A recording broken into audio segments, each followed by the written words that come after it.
আসসালামু আলাইকুম প্রিয় বন্ধুরা, আজকের এই গল্প সম্পূর্ণ শোনার অনুরোধ রইল। ভোরের আলো ধীরে ধীরে ছড়িয়ে পড়ছে চারিদিকে। সূর্য এখনো পুরোপুরি ওঠেনি, কিন্তু আকাশের পূর্ব দিকটা হালকা কমলা আর সোনালি রঙে ভরে গেছে। চারিদিকে বিস্তীর্ণ সবুজ বন, উঁচু উঁচু গাছ, ঘন পাতা, লতাপাতা জড়িয়ে থাকা ডালপালা। হালকা বাতাস বইছে, গাছের পাতাগুলো একে অপরের সাথে ঘষা লেগে মৃদু শব্দ করছে, শা শা শা শা। এই বনের মাঝেই ছিল একটি ছোট্ট কাঁচা রাস্তা। রাস্তার দুই পাশে বড় বড় গাছ, কিছু গাছের গুড়ি মোটা, কিছু আবার সরু। গাছগুলোর নিচে ঘাস, বুনো ফুল আর শুকনো পাতা ছড়িয়ে ছিটিয়ে আছে। এই বনের কাছেই থাকত এক কাঠুরে, তার নাম রহিম। রহিম খুব ধনী মানুষ ছিল না, আবার খুব দরিদ্রও না। সে প্রতিদিন ভোরে উঠে তার কুড়াল কাঁধে নিয়ে বনে যেত, গাছ কাটত, কাঠ কেটে বাজারে বিক্রি করত, আর সেই টাকায় কোনো মতেই তার সংসার চলত। রহিমের একটি ছোট ঘর ছিল, মাটির দেওয়াল, টিনের চাল। ঘরে ছিল তার স্ত্রী আর একটি ছোট ছেলে। সংসারটা খুব সাদামাটা, ভাত ডাল, মাঝে মাঝে একটু সবজি, এই নিয়েই তাদের জীবন। রহিম সাধারণত একজন শান্ত স্বভাবের মানুষ। সে কারো সঙ্গে ঝগড়া করত না, কিন্তু তার মনের ভেতরে একটি জিনিস ধীরে ধীরে বাসা বাঁধছিল, আরও বেশি পাওয়ার লোভ।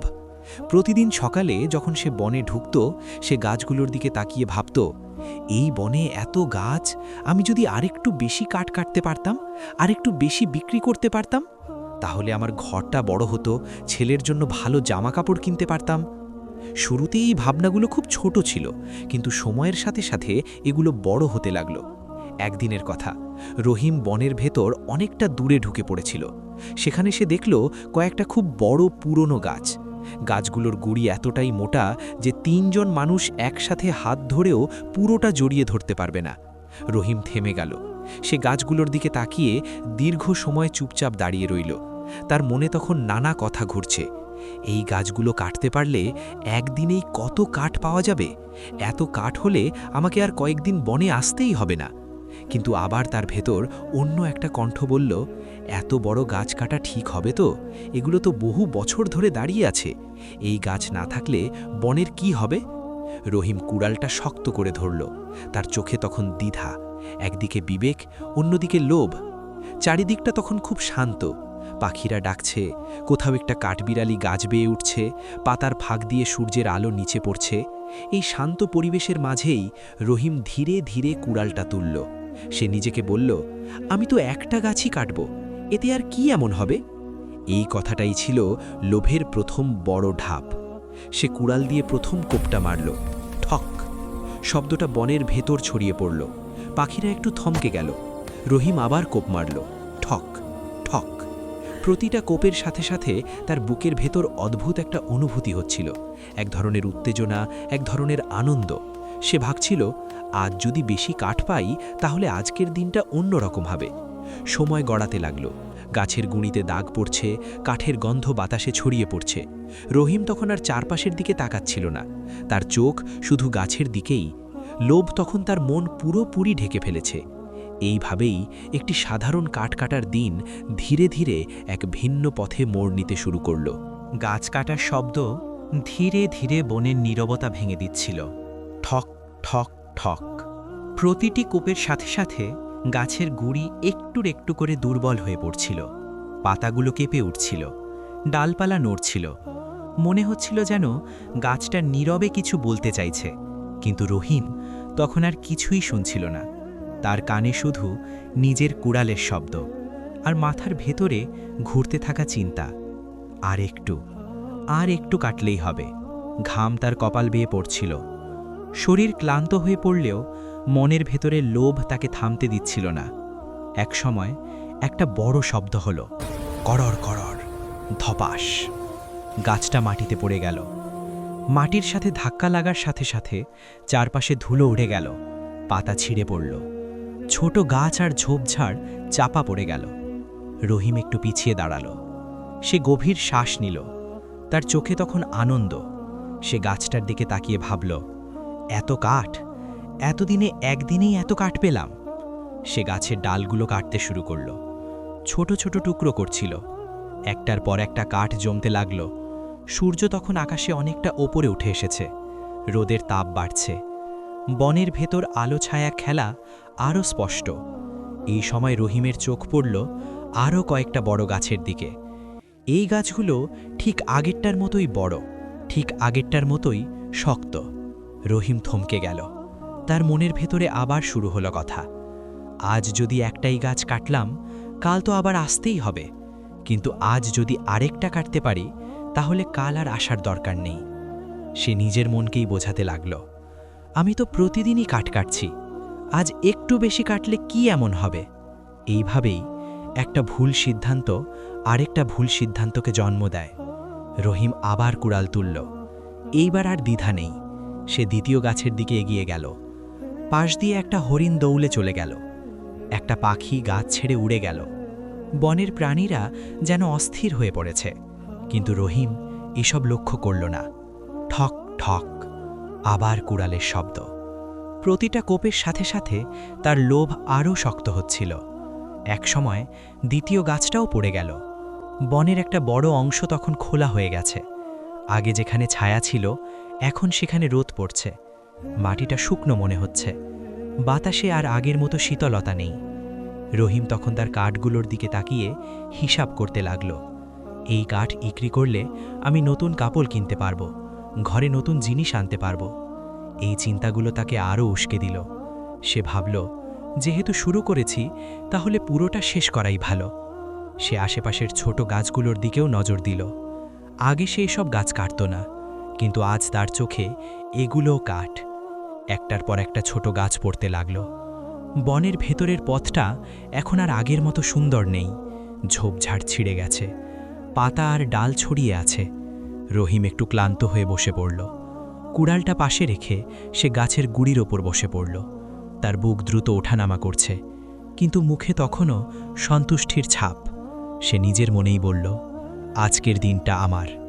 কিন্তু সে বুঝতে পারল না, এই আজকের লাভ ধীরে ধীরে একটা বড় বিপদের দরজা খুলে দিচ্ছে।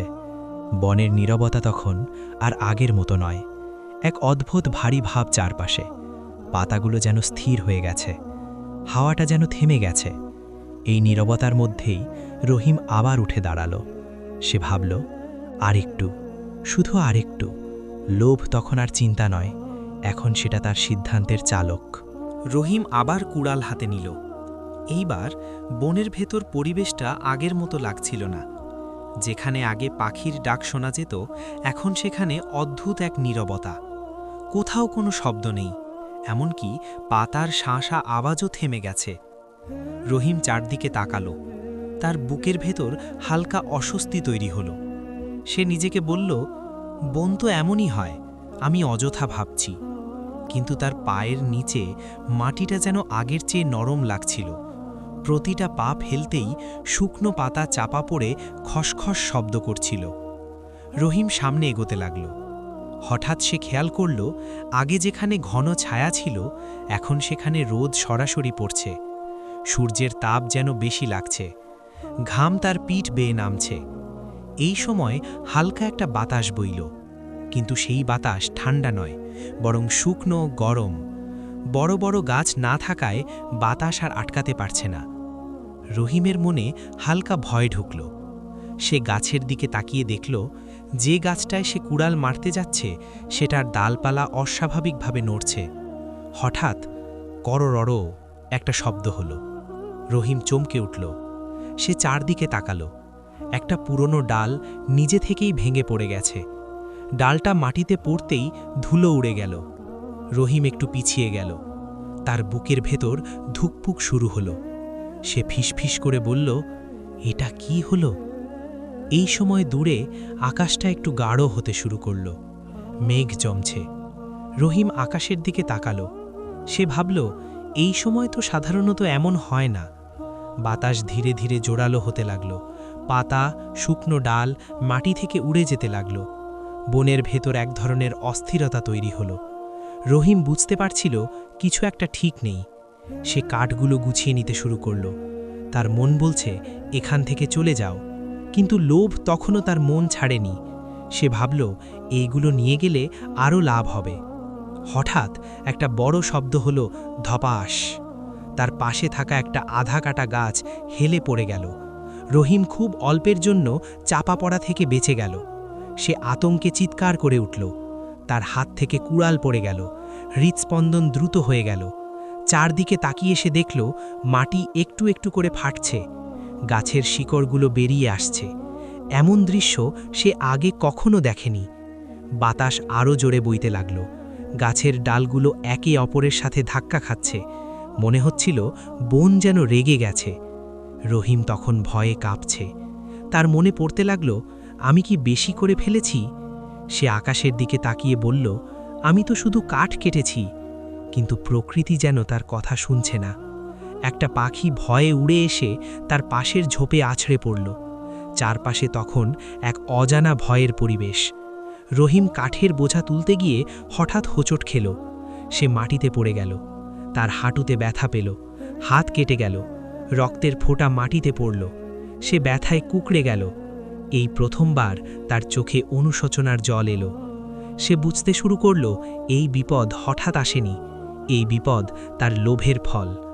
বনের ভেতর বাতাসের গর্জন, ডাল ভাঙার শব্দ একসাথে মিশে এক ভয়ঙ্কর পরিবেশ তৈরি করল। রহিম কাঁপা গলায় বলল, আমাকে এখান থেকে বের হতে হবে। কিন্তু বন তখন তাকে সহজে ছাড়তে চাইছিল না। রহিম মাটিতে পড়েছিল। তার শরীর কাঁপছিল। হাতের কাটা জায়গা দিয়ে রক্ত ধীরে ধীরে বের হচ্ছিল। হাঁটুর ব্যথায় সে ঠিকমতো উঠতে পারছিল না। চারপাশে তখন বাতাসের গর্জন, পাতা উড়ে যাওয়ার শব্দ, ডাল ভাঙার আওয়াজ। বন যেন আর শান্ত নয়। মনে হচ্ছিল এই বন আজ বিচার করতে বসেছে। রহিম কষ্ট করে উঠে দাঁড়ানোর চেষ্টা করল। সে আশপাশে তাকিয়ে দেখল, যে জায়গাটা একসময় সবুজে ভরা ছিল সেখানে এখন পড়ে আছে ভাঙা ডাল, কাটা গাছের গুঁড়ি, ছেঁড়া পাতা। এই দৃশ্য দেখে তার বুকটা মোচড় দিয়ে উঠল। সে ফিসফিস করে বলল, আমি কি করে ফেললাম? এই সময় আকাশটা পুরোপুরি কালো হয়ে গেল। ঘন মেঘ জমেছে। হঠাৎ একটা তীব্র শব্দ হলো, ধড়াস। দূরের একটা বড় গাছ শিকড় সহ উপড়ে পড়ে গেল। মাটিতে প্রচণ্ড কাঁপুনি অনুভূত হল।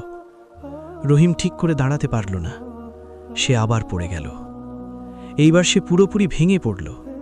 তার চোখ দিয়ে জল গড়িয়ে পড়ল। সে আর নিজেকে শক্ত রাখতে পারল না। সে কাঁপা কণ্ঠে বলতে লাগল, আমি শুধু আরও বেশি চাইছিলাম, আমি জানতাম না এমন হবে। এই সময় একটা বড় কাঠের গুঁড়ি ঢালু হয়ে তার দিকে গড়িয়ে আসতে লাগল। রহিম প্রাণপণে সরে যাওয়ার চেষ্টা করল। সে কোনো মতে পাশের ঝোপের ভেতর ঢুকে পড়ল। গুঁড়িটা তার পাশ দিয়ে জোরে আছড়ে পড়ল। রহিম বুঝে গেল, আজ সে বেঁচে গেছে ঠিকই, কিন্তু খুব অল্পের জন্য। তার মনে হঠাৎ তার ছোট ছেলের মুখটা ভেসে উঠল। স্ত্রীর চিন্তিত চোখের কথা মনে পড়ল। সে চোখ বন্ধ করে ফেলল।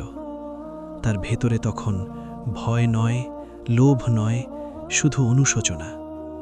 সে ধীরে ধীরে মাটিতে বসে পড়ল। তার হাতের কুড়ালটা পাশে পড়ে আছে।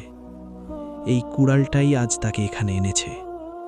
রহিম কুড়ালটার দিকে তাকিয়ে বলল, এই কুড়াল দিয়ে আমি শুধু গাছ কাটিনি, আমি নিজের শান্তিও কেটে ফেলেছি। বৃষ্টি শুরু হলো। প্রথমে হালকা, তারপর ধীরে ধীরে ভারী। বৃষ্টির পানি তার মুখের জল আর চোখের জল একসাথে মিশিয়ে দিল। সে ভিজে যেতে লাগল, কিন্তু সে আর উঠে দাঁড়ালো না। সে মাটির দিকে তাকিয়ে ধীরে ধীরে বলতে লাগল, আজ যদি আমি কমেই সন্তুষ্ট থাকতাম। এই সময় তার কাঠের বোঝাগুলো বৃষ্টিতে ভিজে ভারী হয়ে গেল। কিছু কাঠ গড়িয়ে নিচের ঢালে পড়ে গেল। রহিম চেয়েও আর কিছু করতে পারল না। যে কাঠের জন্য সে এত ঝুঁকি নিয়েছিল তার অনেকটাই সে হারিয়ে ফেলল। তার শরীর দুর্বল হয়ে পড়ল।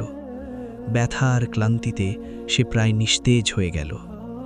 বৃষ্টির মধ্যে বসে বসে সে বুঝতে লাগল, লোভ শুধু বেশি চাওয়া নয়, লোভ মানুষকে অন্ধ করে দেয়। এই অন্ধত্বই আজ তাকে সব কিছু হারানোর মুখে দাঁড় করিয়েছে। বনের ভেতর তখন বৃষ্টি, বাতাস আর অন্ধকারে একটা করুণ দৃশ্য তৈরি হয়েছে। রহিম ধীরে ধীরে মাথা নিচু করল। এই মাথা নত হওয়া শুধু ভয়ের নয়, এটা ছিল নিজের ভুল স্বীকার করার প্রথম ধাপ। বৃষ্টি ধীরে ধীরে থেমে এলো। বনের ভেতর তখন এক অদ্ভুত শান্তি। মেঘের ফাঁক দিয়ে হালকা আলো নামছে। রহিম অনেকক্ষণ মাটিতে বসেছিল। তার শরীর ক্লান্ত, কিন্তু মন যেন আগের চেয়ে হালকা। সে ধীরে ধীরে উঠে দাঁড়ালো। হাতের কাটা জায়গাটা ব্যথা দিচ্ছে, হাঁটু এখনও যন্ত্রণায় কাঁপছে। তবুও সে দাঁড়ালো। সে চারদিকে তাকালো। ভাঙা গাছ, ছড়িয়ে থাকা ডালপালা, সবকিছু তাকে নিজের ভুলের কথা মনে করিয়ে দিচ্ছে। রহিম গভীর শ্বাস নিল। এই শ্বাসের ভেতর ছিল সিদ্ধান্ত। সে নিচু গলায় নিজেকে বলল, আজ আমি শিক্ষা পেলাম। সে মাটিতে পড়ে থাকা কুড়ালটা তুলল। এই কুড়ালটাই তার রুজির মাধ্যম, আবার এই কুড়ালটাই তার ভুলের সাক্ষী। সে কুড়ালটা শক্ত করে ধরল, তারপর ধীরে ধীরে নামিয়ে রাখল। সে আর কোনো গাছে কোপ মারল না। রহিম বনের ভেতর দিয়ে হাঁটতে শুরু করল। তার কাঁধে আগের মতো ভারী কাঠের বোঝা নেই। যেটুকু কাঠ নিরাপদে নেওয়া যায় সে শুধু সেটুকুই নিল। বনের বাইরে বেরোতে বেরোতে সে খেয়াল করল ছোট ছোট গাছগুলো এখনও দাঁড়িয়ে আছে। কিছু পাখি আবার ডালে ফিরেছে। এই দৃশ্য দেখে তার চোখে জল এলো। সে মনে মনে প্রতিজ্ঞা করল, আমি আর কখনো লোভ করব না। যেটুকু দরকার সেটুকুতেই সন্তুষ্ট থাকব। বাড়িতে পৌঁছলে তার স্ত্রী অবাক হয়ে তাকালো। আজ এত তাড়াতাড়ি? তার চোখে উদ্বেগ। রহিম কিছুক্ষণ চুপচাপ রইল, তারপর ধীরে ধীরে সব কথা বলল। স্ত্রী চুপচাপ শুনল। তার চোখেও জল চলে এলো। সে শুধু বলল, আল্লাহ আমাদের আজ বাঁচিয়ে দিয়েছেন। রহিম মাথা নত করল। সে বুঝে গেছে বেঁচে যাওয়াটাই সবচেয়ে বড় নিয়ামত। পরের দিন থেকে রহিম বদলে গেল। সে আর বড় গাছ কাটত না, শুধু শুকনো পড়ে থাকা কাঠ নিত। যেটুকু দরকার সেটুকুই। সে বনের যত্ন নিতে শুরু করল। ছোট গাছের পাশে পানি ঢালত, ভাঙা ডাল সরিয়ে রাখত। সময় গড়াতে লাগল। বন আবার ধীরে ধীরে সবুজ হয়ে উঠল।